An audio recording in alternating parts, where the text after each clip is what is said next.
আসসালামু আলাইকুম ওয়া রাহমাতুল্লাহি ওয়া বারাকাতুহু। আল্লাহ তাআলার দরবারে মজলিসের শুরুতেই অন্তরের অন্তঃস্থল থেকে শুকরিয়া জানাই যে মহান রব্বুল আলামিন আপনাকে আমাকে দয়া মায়া করে ভালোবেসে স্নেহ করে মমতা করে আল্লাহর ঘর মসজিদে আসার বসার দিনী আলোচনা করবার শুনবার তৌফিক দান করেছেন। ওই মহান সত্তার দরবারে সেজদা অবনত মস্তকে শুকরিয়া জ্ঞাপন করি আলহামদুলিল্লাহ।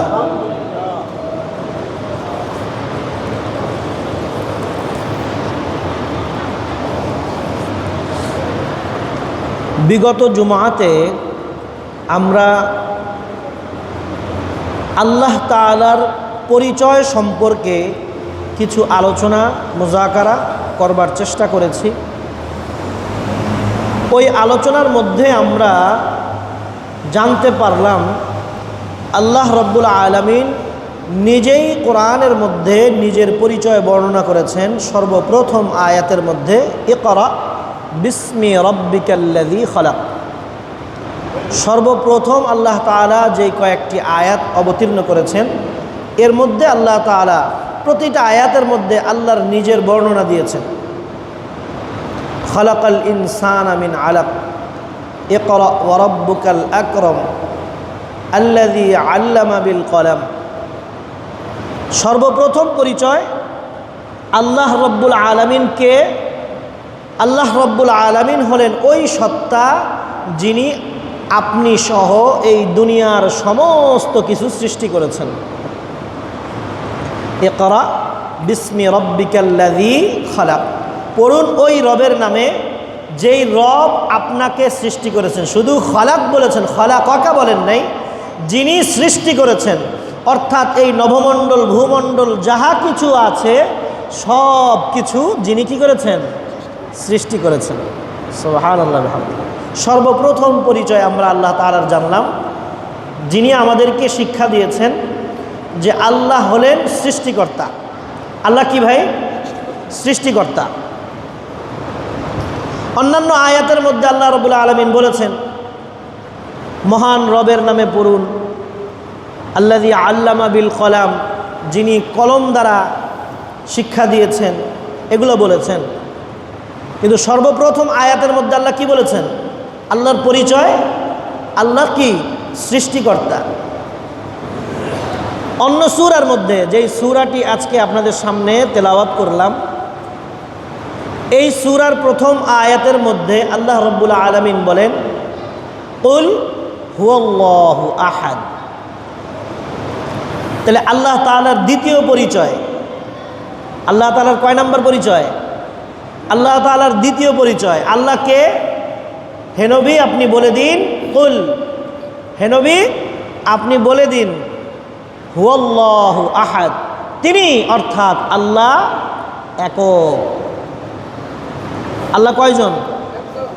একজন, একক, যার কোনো শরীক নাই। আল্লাহ রাব্বুল আলামিন বলেন যে আমি হলাম একক।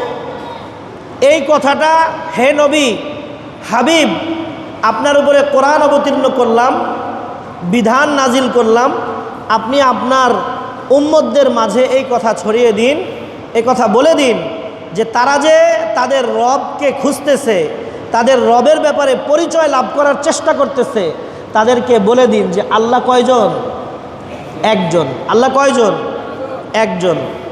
তাহলে এই কথার থেকে বোঝা গেল আল্লাহর কথার বাইরে গিয়ে আল্লাহর সাথে যদি আমরা আল্লাহর সাথে কোনো কিছু শরিক করি তাহলে সেই শিরকের কারণে আল্লাহ আমাদের উপরে রাগান্বিত হবেন কি হবেন না?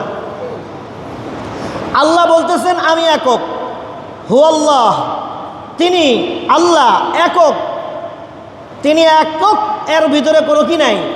সন্দেহ নাই। এখন যদি কেউ বলে আল্লাহর স্ত্রী আছে, তাহলে আর আল্লাহ একক থাকে? তাহলে তো আল্লাহ একটা ফ্যামিলি হয়ে যায়, একটা প্যাকেজ হয়ে যায়। আল্লাহ কি হয়ে যায়? একটা প্যাকেজ হয়ে যায়। কেউ যদি বলে আল্লাহর সন্তান আছে, তাহলে তো আল্লাহর সন্তানের একটা আলাদা পাওয়ার আছে। আরে প্রধানমন্ত্রী হলে প্রধানমন্ত্রীর ছেলের একটা আলাদা পাওয়ার থাকে না? থাকে কি থাকে না? প্রধানমন্ত্রী হলে প্রধানমন্ত্রীর ছেলের আলাদা পাওয়ার থাকে না? কোনো চাকরি না থাকলেও, সরকারি কোনো ঊর্ধ্বতন কর্মকর্তা না হলেও, প্রধানমন্ত্রীর ছেলে, প্রধানমন্ত্রীর মেয়ে, আলাদা একটা কি আছে, পাওয়ার আছে না? তাহলে আল্লাহ তাআলার পাওয়ারটা এখানে কি হয়ে গেল, আবার আরেক দিকে চলে গেল, ডাইভার্ট হয়ে গেল। এই ডাইভার্ট করার কথা আল্লাহ তাআলা নিষেধ করেছেন। আল্লাহ বলেছেন আল্লাহ একক, আল্লাহর শক্তির কোনো শরীক নাই। আল্লাহ যদি দুইজন হতেন তাহলে আল্লাহ তাআলা নিজেই বলেন, আল্লাহ তাআলা বলেন যে আল্লাহ যদি একাধিক হতো তাহলে সেখানে একটা সমস্যার সৃষ্টি হতো। আল্লাহ কোরআনে মাজিদের মধ্যে বলেন যে যদি এই পৃথিবীতে ইলাহ দুইজন হতো, একাধিক হতো, তাহলে এই দুইজনের মধ্যে কি সৃষ্টি হতো? ফাসাদ সৃষ্টি হতো। একজনে বলতো না এখন একটানা 1 সপ্তাহ 2 সপ্তাহ ধরে বৃষ্টি হইতেছে, এখন আর বৃষ্টি দেওয়া যায় না, এখন সূর্য উঠবে, এখন খরা চলতে থাকবে 1 মাস। আরেকজনে বলতো না না না 1 মাস কিভাবে খরা হয়, 1 সপ্তাহ বৃষ্টি হবে, 1 সপ্তাহ খরা হবে, 1 সপ্তাহ রোদ থাকবে। আরেকজনে বলতো না না না না না না এটা মেনে নেওয়া যায় না, 2 সপ্তাহ বৃষ্টি হবে, 2 সপ্তাহ খরা হবে। প্যাঁচ লাগতো কি লাগতো না?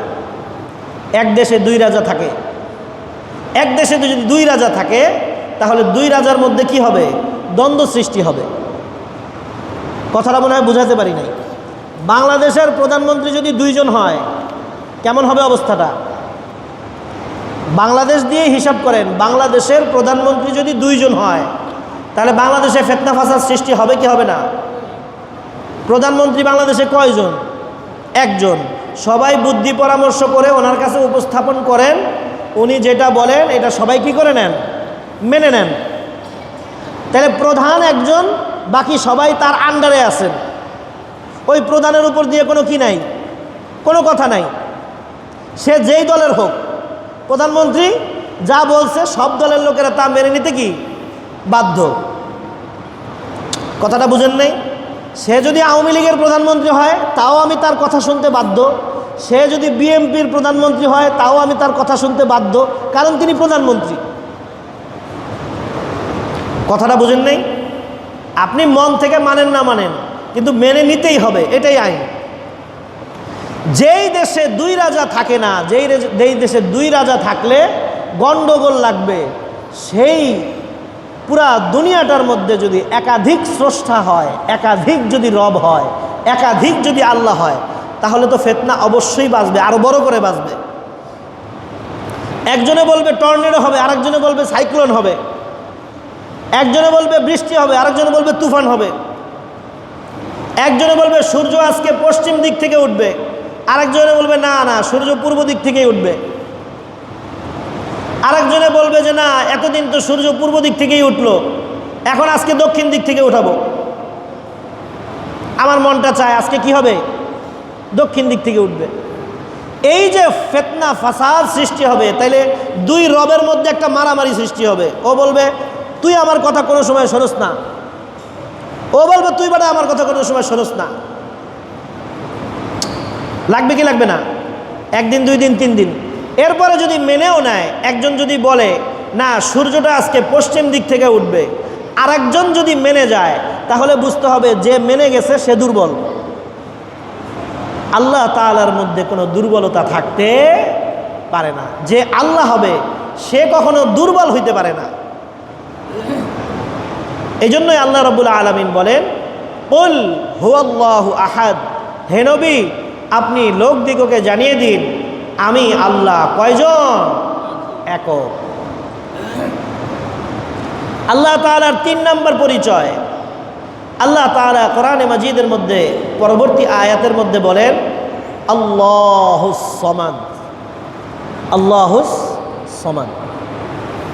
আল্লাহ নির্মুখাপেক্ষী, অমুখাপেক্ষী। আল্লাহ কারো মুখাপেক্ষী না, সবাই তার মুখাপেক্ষী। দুনিয়ার যত সৃষ্টি জগৎ, এই সৃষ্টি জগতের মধ্যে যত সৃষ্টি আছে, যত ধরনের সৃষ্টি আছে, এই দুনিয়ার মধ্যে, দুনিয়ার বাইরে, আসমানের উপরে, আসমানের নিচে, জমিনের উপরে, জমিনের নিচে, সকল সৃষ্টি আল্লাহ তাআলার মুখাপেক্ষী, কিন্তু আল্লাহ কারো মুখাপেক্ষী না। এটাই হলো আল্লাহর পরিচয়। কেউ যদি বলে যে আমি আল্লাহ, আর সে যদি পরিবারের মুখাপেক্ষী হয়, তার যদি বিবির প্রয়োজন পড়ে, তার যদি সন্তানের প্রয়োজন পড়ে, তার যদি টাকা পয়সার প্রয়োজন পড়ে, তার যদি শক্তির প্রয়োজন পড়ে, তাহলে সে আল্লাহ হতে পারে না। আমার উদাহরণগুলো বুঝতে পারতেছেন তো? যদি উদাহরণগুলো সহজে বুঝতে পারেন তাহলে আলহামদুলিল্লাহ, যদি না বুঝতে পারেন তাহলে কিন্তু ইন্নালিল্লাহ। উদাহরণ না বুঝলে কিন্তু সমস্যা। এই কোরআন বুঝে মানুষ হেদায়েত প্রাপ্ত হয়, আবার এই কোরআন পড়ে মানুষ গোমরাহ হয়। কথাটা বুঝাতে পারলাম? কোরআন সঠিকভাবে না বুঝতে পারার কারণে মানুষ কিন্তু কি হয়?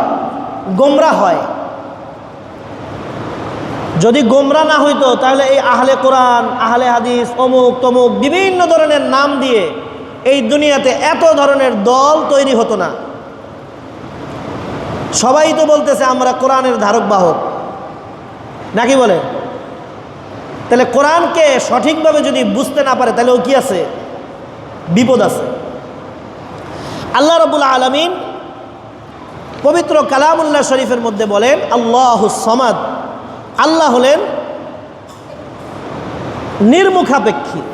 আল্লাহ কারো মুখাপেক্ষী হইতে পারবেন না। আল্লাহ যদি কারো মুখাপেক্ষী হন তাহলে সেই আল্লাহর আল্লাহ থাকে না। কোনো একটা কাজ করব, সেই কাজ করতে যদি আরেকজনের দ্বারস্থ হওয়া লাগে, আরেকজনের পরামর্শ করা লাগে, আরেকজনের সাথে বুদ্ধি করা লাগে, পরামর্শ করা লাগে, তাহলে সে আর কি থাকলো না? আল্লাহ থাকলো না। আল্লাহ রাব্বুল আলামিন নির্মুখাপেক্ষী, যিনি কারো কাছে কোনো কিছুর জন্যই দায়বদ্ধ না। আল্লাহ যেটা করবেন এটাই রাইট। দ্বিতীয় কোনো কথা, দ্বিতীয় কোনো যুক্তি এখানে চালানোর কোনো সুযোগ নাই। পরবর্তী আয়াতের মধ্যে আল্লাহ রাব্বুল আলামিন বলেন লাম ইয়ালিদ ওয়া লাম ইউলাদ, তিনি কাউকে জন্ম দেন নাই, তিনি কারো থেকে জন্ম হন নাই। তাহলে এখান থেকে আমরা আল্লাহ তাআলার আরেকটা পরিচয় পেলাম, 4 নাম্বার পরিচয়। সেটা কি? আল্লাহ হবেন তিনি, তার পরিচয় হতে হবে এমন যাকে কেউ সৃষ্টি করতে পারবে না, যিনি সবাইকে সৃষ্টি করবেন কিন্তু তাকে কেউ সৃষ্টি করার ক্ষমতা রাখেন না, জন্ম দেওয়ার ক্ষমতা রাখেন না। তিনি কাউর থেকে জন্ম হন নাই। জন্ম হওয়া মানে সাধারণ প্রসেস যেটা পৃথিবীতে, কিন্তু আল্লাহ তাআলা তো সবাইকে সৃষ্টি করেছেন, উনি কাউকে জন্ম দেন নাই। আমি আপনি বিবাহ করেছি, শাদী করেছি, কেন? আমার ঘরে একটা ফুটফুটে সন্তান হবে, ছেলে হোক বা মেয়ে হোক। সন্তান হলে আমি কি হব? বাবা হব। আমাদের প্রসেস হলো বিবাহ করা, আমাদের পদ্ধতি কি? বিবাহ করা। ফ্যামিলি তৈরি করতে হলে আমাদেরকে কি করতে হবে? বিবাহ করতে হবে। বংশ তৈরি করতে হলে আমাদের কাজ কি? বিবাহ করা। আল্লাহ তাআলা বলেন আমি দুনিয়াতে খলিফা নিযুক্ত করতে চাই। আল্লাহ বলেন নাই আমি যে দুনিয়াতে সন্তান পাঠাইতে চাই। আল্লাহ কি বলছেন কোরআনে কোথাও যে আমি আমার সন্তান দুনিয়াতে পাঠাইতে চাই? আল্লাহ বলছেন আমি আমার খলিফা পাঠাইতে চাই। আল্লাহ রাব্বুল আলামিন দুনিয়ার কাউকে জন্ম দেন নাই, দুনিয়ার কারো কাছ থেকে জন্ম হন নাই।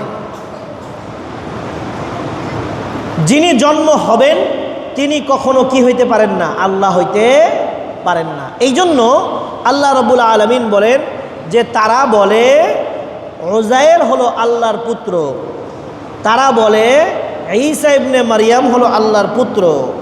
তারা যেই কথাটা বলে, এই কথা বলার কারণে তারা কি?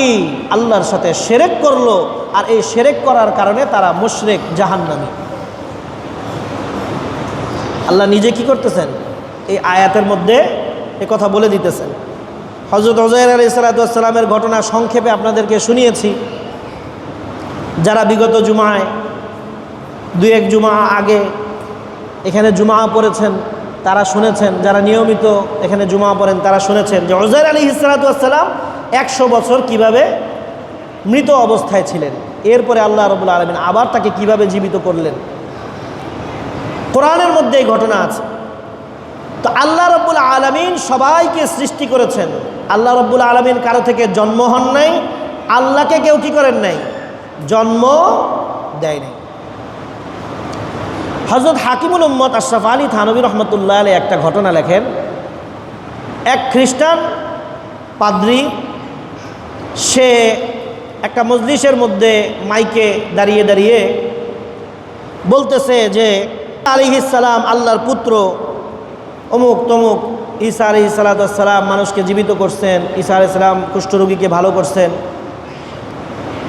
মুসলমানের বিশ্বাস তো এটা যে ঈসা আলাইহিস সালাম আল্লাহর একজন পয়গম্বর, আল্লাহর একজন নবী। যেই মুসলমান এটা বিশ্বাস করবে না যে ঈসা ইবনে মারইয়াম আল্লাহর নবী, প্রকৃত নবী, হক নবী, সেই মুসলমান থাকতে পারে না। এটা হলো মুসলমানের বিশ্বাস। খ্রিস্টানদের বিশ্বাস হলো ঈসা ইবনে মারইয়াম, তার যেহেতু কি নাই, দুনিয়ার কোনো পিতা নাই, তার পিতা হলেন কে? তার পিতা হলেন আল্লাহ। এই কথা যখন এই খ্রিস্টান পাদ্রী বলতেছে, তখন পাশ দিয়ে এক গাড়োয়ান মহিষের গাড়ি চালিয়ে চালিয়ে কি করছিল, যাচ্ছিল। এবার ওই গাড়োয়ান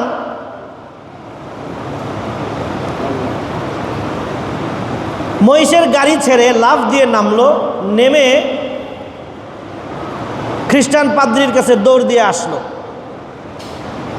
পাদ্রীকে জিজ্ঞাসা করতেছে যে ভাই, আপনি বলতেছিলেন, শুনতেছিলাম আমি যে ঈসা আলাইহিস সালাম আল্লাহর কি পুত্র, আল্লাহর কি আরও পুত্র বা কন্যা সন্তান আরও আছে?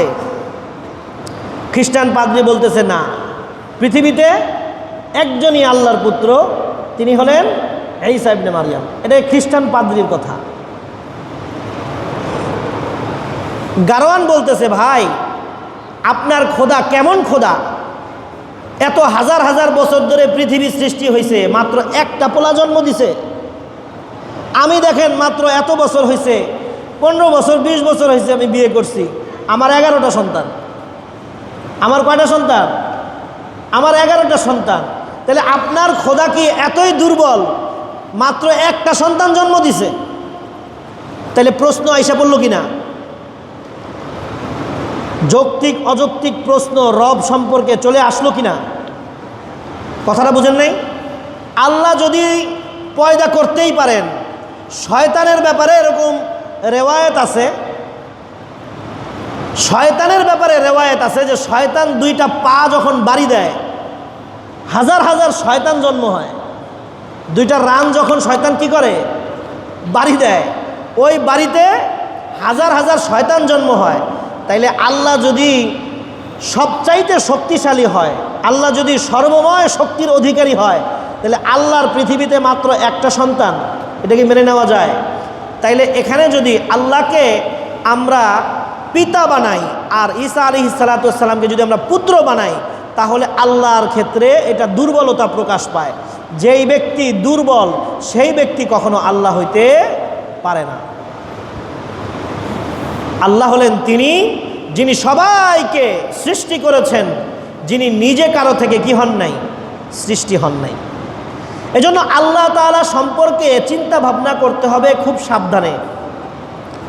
আল্লাহ তাআলা বলছেন, আল্লাহ সম্পর্কে চিন্তা না করে আল্লাহর সৃষ্টি সম্পর্কে চিন্তা করো। কি সম্পর্কে চিন্তা করো? আল্লাহর সৃষ্টি সম্পর্কে চিন্তা করো। আল্লাহ এই সৃষ্টি কিভাবে বানাইলেন, এই পৃথিবী কিভাবে বানাইলেন, প্রত্যেকটা জিনিসের মধ্যে আল্লাহর কুদরত তালাশ করো। আল্লাহ কেমন, আল্লাহর আকৃতি কেমন, আল্লাহর দাঁত আছে না, হাত আছে না, পা আছে না, কি আছে, এগুলা নিয়ে গবেষণা করতে আল্লাহ বলেন নাই। বলেছেন আল্লাহ তাআলার কুদরত প্রত্যেকটা বস্তুর মধ্যে তালাশ করতে। ওয়ালাম ইয়াকুল্লাহু কুফুয়ান আহাদ। আল্লাহ রাব্বুল আলামিন সর্বশেষ এই আয়াতের মধ্যে আল্লাহর সর্বশেষ পরিচয় আল্লাহ নিজে দিয়ে দিয়েছেন যে তাহার সমতুল্য সমকক্ষ কেউ নয়। যদি কেউ তার সমতুল্য হয়, কেউ তার সমপর্যায়ের হয়, তাহলে আর সে কি থাকে না, আল্লাহ থাকে না। এই জন্য আল্লাহর হাবিব সাল্লাল্লাহু আলাইহি ওয়াসাল্লাম বলেন, আল্লাহ কোথায় আছে? আল্লাহ আছে সুম্মাস্তাওয়া আলাল আরশ। অনেকে এই আয়াতের ব্যাখ্যা করেন যে আল্লাহ তাআলা আরশের উপরেই বিদ্যমান, আরশের উপরে বসে আছেন। আবার অনেকে বলেন যে আল্লাহ রাব্বুল আলামিন বলছেন, ওয়ালিল্লাহিল মাশরিকু ওয়াল মাগরিব ফাআইনামা তুওয়াল্লু ফাসাম্মা ওয়াজহুল্লাহ। তুমি যেদিকেই মুখ ফিরাইবে সেদিকেই আল্লাহ আছে। এখান থেকে অনেকে ব্যাখ্যা করেন যে প্রত্যেকটা দিকে তাকাইলেই যদি আল্লাহ থাকে, তাহলে প্রত্যেকটা বস্তুর মধ্যে কি আছে, আল্লাহ আছে। এটা হিন্দুদের রীতি, এটা হিন্দুদের বিশ্বাস। প্রত্যেকটা মানুষের মধ্যে খোদা আছে, প্রত্যেকটা প্রাণীর মধ্যে খোদা আছে, সাপের মধ্যে খোদা আছে, মূর্তির মধ্যে খোদা আছে, পিলারের মধ্যে খোদা আছে, পিঁপড়ার মধ্যে খোদা আছে, পাখির মধ্যে খোদা আছে। এটা কাদের রীতিনীতি? এটা হিন্দুদের বিশ্বাস যে প্রত্যেকটা বস্তুর ভিতরে কি থাকে, রব থাকে। এটা হলো কাদের বিশ্বাস? হিন্দুদের বিশ্বাস। এই জন্য এই ব্যাপারে আরও ইনশাআল্লাহ ব্যাখ্যা, ইনশাআল্লাহ আল্লাহ তাআলা তৌফিক দান করলে, হায়াতে বাঁচাইলে আগামী জুমায় ইনশাআল্লাহ আলোচনা হবে। আমরা শুধু এতটুকু আজকের আলোচনা থেকে বুঝি, আল্লাহর যেই পরিচয় আল্লাহ তাআলা দিয়েছেন, আমরা ওই পরিচয়ের উপরে সম্পূর্ণ আস্থা বিশ্বাস রেখে চলতে থাকব। কোনো রকমের নিজের থেকে কোনো কিছু অ্যাড সংযোজন বিয়োজন আমরা করব না। আল্লাহ সবচাইতে মহান, এই কথার উপরে বিশ্বাস যে রাখবে সেই হলো মুমিন। আল্লাহ সবচাইতে মহান নয় এমন কোনো চিন্তা ভাবনা যার ভিতরে থাকবে, সে সাথে সাথে মুশরিক হয়ে যাবে, কাফের হয়ে যাবে, তার ঈমান থাকবে না। এই জন্য আল্লাহকে সর্বময় ক্ষমতার অধিকারী মেনে আমাদেরকে আল্লাহ তাআলা মুমিন হওয়ার তৌফিক দান করুন। ওয়া মা তৌফিকি ইল্লা বিল্লাহ ওয়া আখিরু দাওয়ানা আলহামদুলিল্লাহি রাব্বিল আলামিন।